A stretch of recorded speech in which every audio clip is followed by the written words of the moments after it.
আসসালামু আলাইকুম রহমতুল্লাহ। আজকে আমরা আলোচনা করব দাখিল সপ্তম শ্রেণীর আল লুগাতুল আরবিয়াতুল ইত্তিসালিয়ার আদ-দারসুস সালিস তৃতীয় পাঠে যে কবিতাটি রয়েছে আল্লাহু রব্বুনা ওয়া খালিকুনা, সেই কবিতাটি নিয়ে। আদ-দারসু অর্থ পাঠ, আস-সালিস অর্থ তৃতীয়, একত্রে অর্থ হলো আদ-দারসুস সালিসু তৃতীয় পাঠ। আল্লাহু আল্লাহ, রব্বুনা আমাদের রব, ওয়া খালিকুনা এবং আমাদের সৃষ্টিকর্তা। রব্বুনা এখানে দুইটি শব্দ, রব্বু একটি শব্দ, না আরেকটি শব্দ। রব্বুন অর্থ রব, না অর্থ আমাদের। রব্বুনা আমাদের রব, ওয়া এবং খালিকুনা এখানেও দুটি শব্দ, একটি হচ্ছে খালিকু, অপরটি হলো নুন আলিফ জবর না। খালিকু অর্থ সৃষ্টিকর্তা, নুন আলিফ জবর না এটা অর্থ হলো আমাদের। খালিকুনা একত্রে অর্থ হলো আমাদের সৃষ্টিকর্তা। তাহলে কবিতাটির অর্থ হলো আল্লাহু রব্বুনা ওয়া খালিকুনা, আল্লাহ আমাদের রব এবং আমাদের সৃষ্টিকর্তা। রব্বি হে আমার প্রভু, হে আমার রব। রব্বি এখানেও দুইটি শব্দ, একটি হচ্ছে রব্বি আরেকটি হচ্ছে ইয়া। এই ইয়াটাকে ইয়ায়ে মুতাকাল্লিম বলা হয়। এই ইয়া অর্থ হলো আমার। রব্বি অর্থ প্রভু, ইয়া অর্থ আমার, একত্রে অর্থ হলো আমার প্রভু। রব্বি হে আমার প্রভু, আন্তা তুমি, খলিকি আমার সৃষ্টিকর্তা। খলিকি একটি শব্দ, ইয়া আরেকটি শব্দ। খলিকি অর্থ সৃষ্টিকর্তা, ইয়া অর্থ আমার। এই ইয়াটাকে ইয়ায়ে মুতাকাল্লিম বলা হয়। আন্তা তুমি, খলিকি আমার সৃষ্টিকর্তা, ওয়া এবং খলিকু সৃষ্টিকর্তা, হাজা কাউনিল কাবিরি এই মহাবিশ্বের। হাজা অর্থ এই, আল কাউনিল কাবিরি অর্থ মহাবিশ্বের। ওয়া খালিকু হাজাল কাউনিল কাবিরি এবং এই মহাবিশ্বের সৃষ্টিকর্তা। বিমা ফিহি তার মধ্যে রয়েছে, মিনাল ইনসান মানুষ, এই মহাবিশ্বের মধ্যে রয়েছে কি মানুষ। ওয়া হাইওয়ান এবং জীবজন্তু, ওয়া নাবাত তিন এবং উদ্ভিদ, ওয়া জামাদিন এবং জড় পদার্থ। ফা আন্তা তুমি, রব্বি আমার রব, ওয়া রব্বু এবং রব, আল উজুদি কুল্লিহি সকল অস্তিত্বশীল বস্তুর। একত্রে অর্থ কি? ফা আন্তা তুমি, রব্বি আমার রব, ওয়া এবং রব্বুল উজুদি কুল্লিহি সকল অস্তিত্বশীল বস্তুর রব। পরবর্তীতে আবার রব্বি হে আমার রব, ইন্না নিশ্চয়, ফাদলাকা তোমার অনুগ্রহ, আজিমুন সুমহান, ওয়া ইন্নাকা এবং নিশ্চয় তোমার সম্মান, শামিলুন ব্যাপক।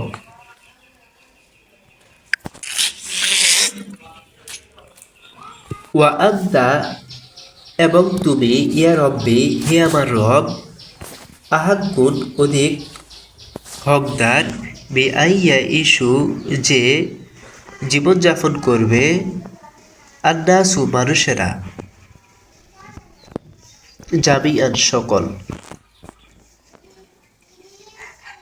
একত্রে অর্থ হলো ইয়া রব্বি হে আমার রব, আহাক্কু তুমি অধিক উপযুক্ত, অধিক হকদার, যে বিআইয়া ইস্যু নাসু জামিআন সকল মানুষ জীবনযাপন করবে,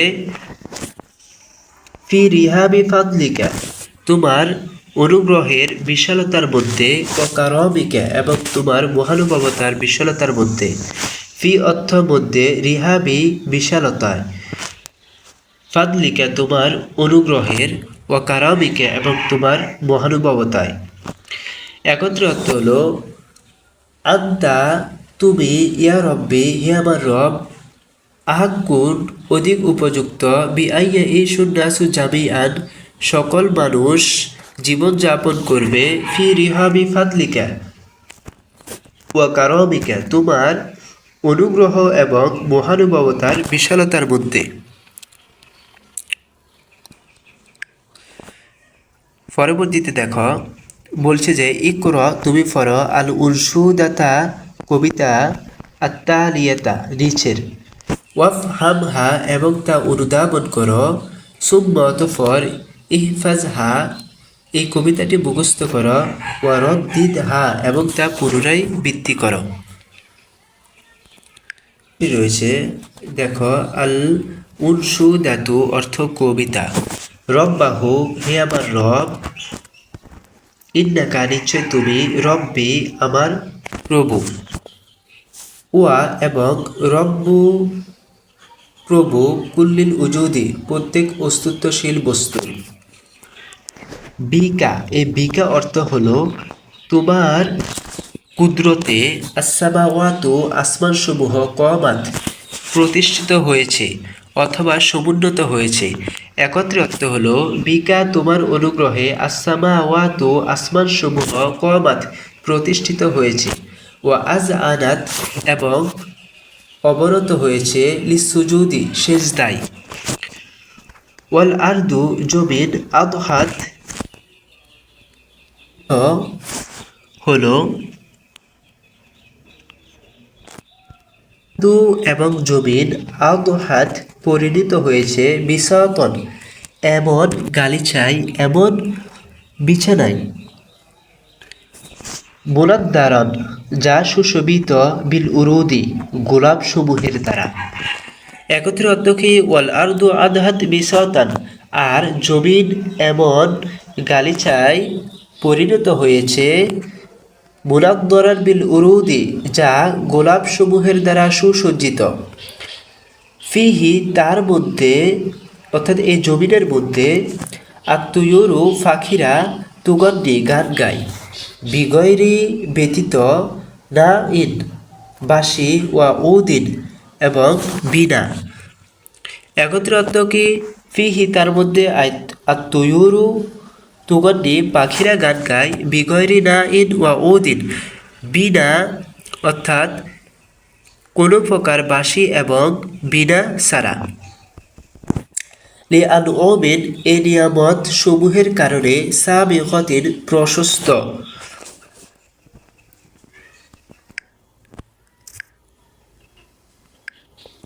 লিআনউমিন সাবিগতিন এই প্রশস্ত নিয়ামত সমূহের কারণে, মিলউর রুবা মাঠ ভরা, ওয়ান নুজুদ এবং পাহাড় পরিমাণ। তোমরা অর্থ করার সময় প্রথমে এই লাইনের প্রথমে বিল উর রুবা ওয়া নুজুদ এটার অর্থ করবে। এটার অর্থ কি, বিল উর রুবা মাঠ ভরা, ওয়া নুজুদি এবং পাহাড় পরিমাণ। তারপরে অর্থ বলবে লিআনউমিন সাবিগতিন প্রশস্ত নিয়ামত সমূহের কারণে। তাহলে পুরো লাইনের অর্থ হবে মাঠ ভরা এবং প্রশস্ত নিয়ামত সমূহের কারণে। পরবর্তীতে তামুদ্দু গ্রহণ করে, মিনহু তার থেকে, আল বারায়া সৃষ্টিকুল। একত্রে অর্থ হলো তামুদ্দু মিনহুল বারায়া সৃষ্টিকুল তা থেকে গ্রহণ করে, তুরআন সকল কিছু, বিগয়রি হুদুদিন কোনো প্রকার সীমাবদ্ধতা ছাড়া। অর্থাৎ এই যে মাঠ ভরা এবং পাহাড় পরিমাণ যে নিয়ামত রয়েছে সেগুলো থেকে সৃষ্টিকুল কোনো প্রকার সীমাবদ্ধতা ছাড়া গ্রহণ করে। আবার অর্থটা দেখো, তামুদ্দু গ্রহণ করে, মিনহু তার থেকে, আল বারায়া সৃষ্টিকুল, তুরআন সব কিছু, বিগয়রি হুদুদিন কোনো প্রকার সীমাবদ্ধতা ছাড়া। রব্বাহু হে প্রভু, ইন্নাকা নিশ্চয় তুমি, আহলুন মালিক, লিকুল্লি ফাদলিন সকল অনুগ্রহের, সম্মানের, ওয়া জুদিন এবং দানের, মহানুভবতার।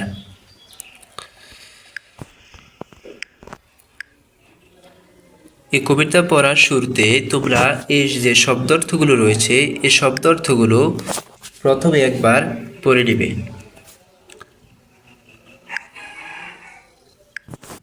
প্রশ্ন উত্তর পড়ব। এক নম্বরে যে আলিফে কিছু প্রশ্ন রয়েছে সেগুলো। এক নম্বর প্রশ্ন হলো, মান কে, হুয়া খালিকুল কওনি বিশ্বের সৃষ্টিকর্তা। এই বিশ্বের সৃষ্টিকর্তাকে তোমরা বলবে আল্লাহু খালিকুল কওনি, আল্লাহ এ বিশ্বের সৃষ্টিকর্তা, অথবা খালিকুল কওনি হুয়া হুয়াল্লাহ, এটা বলবে। 2 নম্বর প্রশ্ন হলো উস্কুর উল্লেখ করো মাজহারাইনে মিন মাজাহিরি কুদরাতিল্লাহি তাআলা ফিস সামাই, আসমানের মধ্যে আল্লাহর কুদরত সমূহের থেকে 2টি কুদরতের কথা উল্লেখ করতে বলা হয়েছে। তোমরা সহজ ভাষায় কিভাবে দিতে পারো? তোমরা দিতে পারো যে উস্কুর শব্দটা বাদ দিবে, এই উস্কুর শব্দটা বাদ দিয়ে দিবে মাজহারাইনে মিন মাজাহিরি কুদরাতিল্লাহি তাআলা ফিস সামাই ফামিনহু, তার থেকে 1 নাম্বার দেবে, 1 দিয়ে লিখবে আসসামাওয়াতু, আসমানসমূহ কমাত দাঁড়িয়ে রয়েছে বিগয়ের উমুদিন, কোনো প্রকার খুঁটি ছাড়া। তারপরে 2 নম্বরে দিবে আর নুজুম, তারকাসমূহ, এগুলো হচ্ছে আসমানের মধ্যে আল্লাহ তাআলার কুদরত। 3 নম্বর প্রশ্ন হলো উস্কুর উল্লেখ করো সালাসাতা মাজাহিরি মিন মাজাহিরি কুদরাতিল্লাহি ফিল আরদি, জমিনের মধ্যে আল্লাহ তাআলার কুদরত সমূহ থেকে 3টি কুদরত উল্লেখ করতে বলা হয়েছে।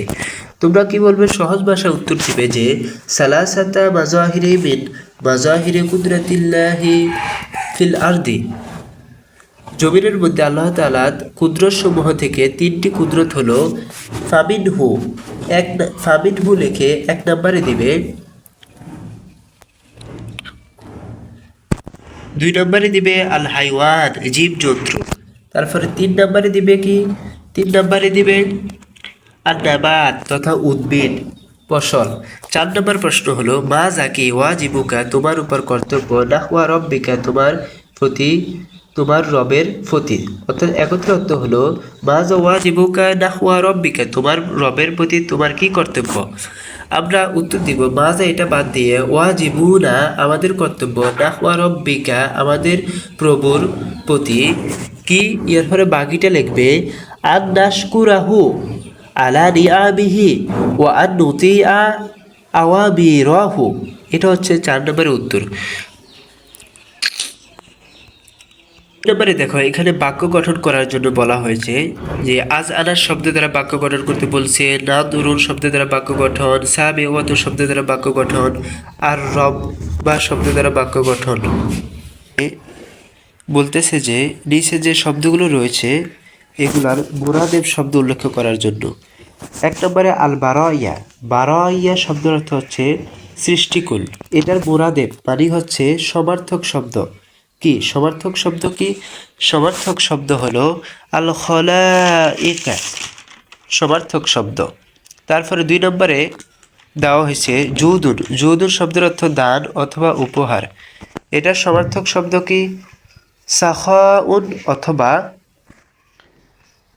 তোমরা দিতে পারো আতিয়াতুন, আইতুয়া ইয়া তা। 3 নম্বর হলো আহাক্কুন, আহাক্কুন অর্থ হচ্ছে অধিক হকদার অথবা অধিক উপযুক্ত, এর সমার্থক শব্দ কি আল ইয়াকু। 4 নম্বর হলো মান্না, উপকার অনুগ্রহ করেছে, এর সমার্থক শব্দ কি আহসানা, অনুগ্রহ করেছে, অথবা আন আমা, অনুগ্রহ করেছে। এখানে দেখো হা নাম্বারে বলা হয়েছে যে যে এখানে যে শব্দগুলো রয়েছে এগুলো হচ্ছে জবা, এগুলো হচ্ছে কি জবা। তারপর বলছে এখানে এই শব্দগুলোর ওয়াহিদ উল্লেখ করার জন্য মুফরাদ, এবং মুফরাদ উল্লেখ করে এগুলোর দ্বারা জুমলা বাক্য গঠন করার জন্য বলা হয়েছে।